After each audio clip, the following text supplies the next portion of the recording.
This business, sometimes I know the athletes I'm going to bring on my show, but most often I do not.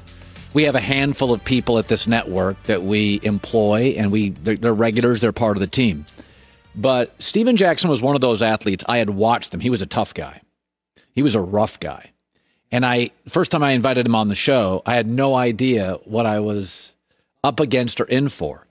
And I just connected with him. I thought he was incredibly authentic. I thought he was so real. I thought he was outspoken. He didn't really care what I thought about him or what others did.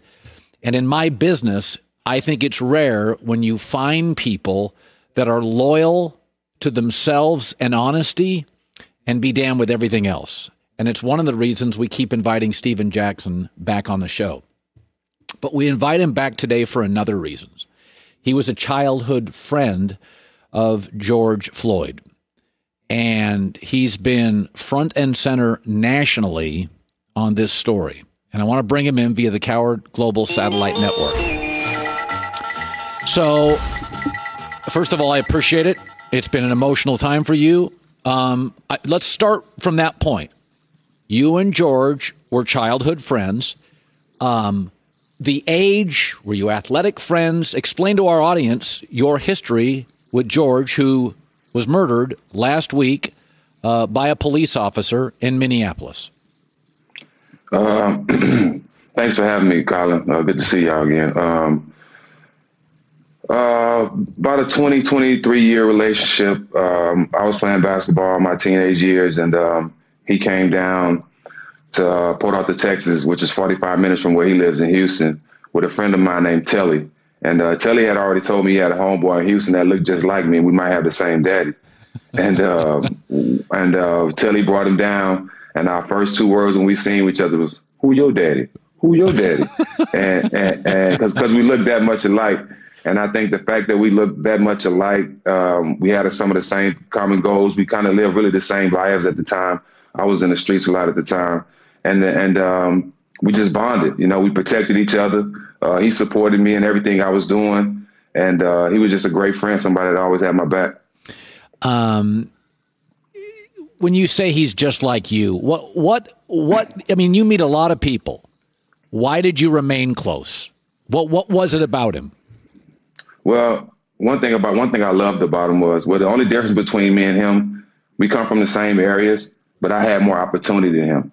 He was a top tight end in the state of Texas. They lost in the state championship. He was also good in basketball. So he had opportunities in sports too. He had a chance to go. He just didn't get the opportunities I had. And Floyd was just a guy who wanted to protect and provide for everybody. He was one of those guys, especially playing basketball. You meet a lot of people that abuse your friendship. At times when he needed things, he didn't even call me, because he probably called me a month before and he wanted to call me again. When he did call, he called me for clothes, for a job interview, or something that his mother needed. Most people call you just to try to abuse your friendship because they know you're going to give it to them. He was one of those guys that genuinely supported me and only called when he really needed something. The video is outrageous and it's disturbing for me. After you saw the video for the next several days, I know it's a personal question. Did you sleep? How difficult was it for you? It's still kind of crazy just for the whole world to see my friend go like that, and still not have justice all this time after. But I don't know. I mean, I've gotten a little sleep. The first couple of days I didn't sleep, but I don't even know how I feel when people ask me. I can't give them an answer because I'm not even concerned about how I feel. This position just fell in my lap with this happening to my brother getting murdered, and I'm embracing it. So I haven't really thought about myself since it happened. I put myself out here on the front line and standing for my brother, and every time I think about it, I get emotional. But I don't think that feeling will ever go away because everybody's seen it. What's your reaction to America's reaction to George's death? I love it. And I love the fact that, Colin, you know this. I've told somebody from every race that I love them and I mean it. So I love the fact that everybody's standing with me because they know that I'm standing for them. I'm not the black man that says black people and I hate everybody else. No, I love being black and I love being black first, but I love everybody as well. And what they're afraid of is every race standing together for the right cause. What they're scared of is us standing together side by side and loving each other and show we can stand together to get things done.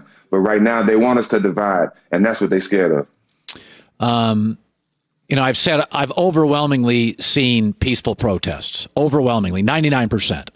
And then there are separate groups, and they feel separate from protesters, that they take this opportunity and, they do what they do. And there's stores and there's fires.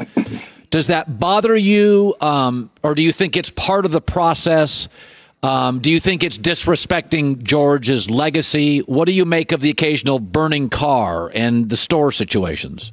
Yeah, that wasn't him. I always say, I'm a realist. I'm gonna be like, Minnesota had to respond that way. Minnesota had to respond that way. It's a line of cases that still have a lot of families and mothers that still have no answers for their sons being killed. It's not just my brother. Since I've been here, I've learned about at least 3 other mothers whose sons been killed by police, and they still haven't gotten answers. So Minnesota had to respond that way. Everywhere else, I think they went a little bit too far. Yeah, you should have went down to your police stations. Yeah, you should have went down and protested, but it should have been peacefully, especially in Atlanta. Black people basically built Atlanta, so we don't need to tear it down. I live in Atlanta, so that didn't really make no sense. And Floyd wouldn't want people tearing stuff down. He would want love, he would want unity, and he would want everybody to support each other. And that's what I'm going to do. I would imagine you've had a lot of people, because you've never sought attention since I've known you, and now you're at the center of this, and you're clearly comfortable with this. LeBron reached out. I know that. Have you had a lot of people, different people, politicians, athletes, reach out to you? I had more people reach out to me than in my whole life. A lot of people. But it's good because they listening and they all want change. But it's time for not to just call me and say you want change. But you got to stand with me. You got to stand on the side of me. Anybody can send me a text. Anybody can send me a DM and say I support you. And then that's all cool. And I'm even talking to my athletes and my friends around the world in entertainment. It's easy to send a text, but guys like Jamie Foxx showed up. Guys like Karl Anthony Towns showed up. Guys like Bun B and Trader Truth showed up. So guys like Royce White showed up. So certain people showing up. Tamika Mallory, a lot of people showed up. And it's not all about texting and saying you with me. You have to be on the side of me and stand with me. In your life, and I asked this, Joy and I have talked about this, and I ask every athlete this. This is a personal question, and you don't have to answer it. But in my lifetime, when I have asked executives, athletes who are black in America about driving and seeing and being dealt with differently than I have been. I mean, I get tense when I'm pulled over.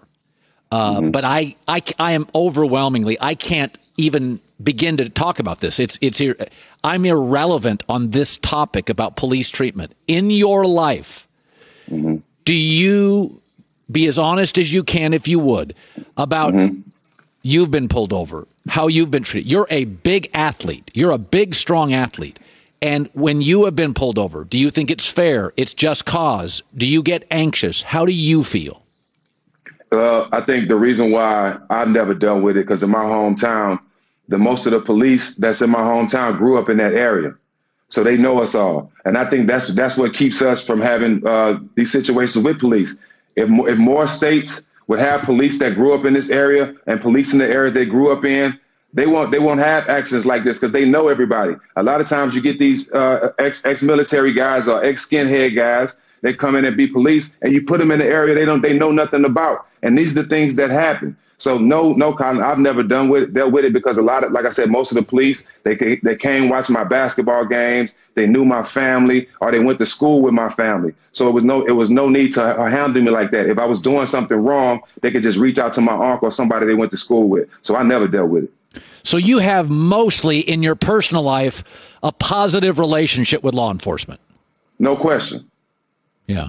Anybody in your family in law enforcement? No. Well, actually, I'm lying. My uncle was a CO for a while. I think he still is, if I'm not mistaken, my Uncle Michelle. You have been thrust into the forefront of this, and it's interesting because I think you're one of the more real people I interview, and you feel you feel very comfortable in this space. Are you surprised a little bit your comfort being out there with this? I don't consider it political. It's a humanity issue, but you've embraced it. You've been comfortable. You've been. I mean, are you surprised for you at how you've handled it? Obviously, you're in deep pain, clearly.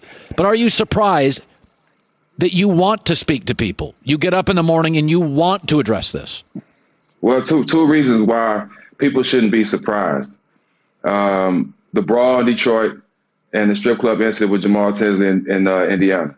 I've always been there for my brothers. And I'm not surprised because this is my heart. I actually care.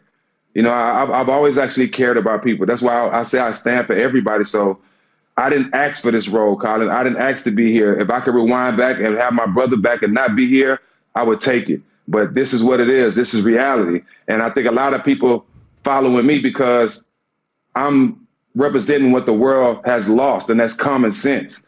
You know, the world's definitely lost common sense, and people know I stand for everybody, man. So I love everybody. My heart has always been in the right place, and I'm embracing it. I'm not running from it. Stephen, I appreciate you doing this. You know, at first I didn't know if it was appropriate to bring you on. I think it is, and I appreciate you spreading the message. And you know how much I'm fond I am of you coming on our show. And next time I hope it's in better circumstances, but I appreciate it. Man, you my guy, Colin. We always got a bond, bro. Anytime you need me, I'm coming regardless of what it is. Thanks, Stephen. Thank you. All right.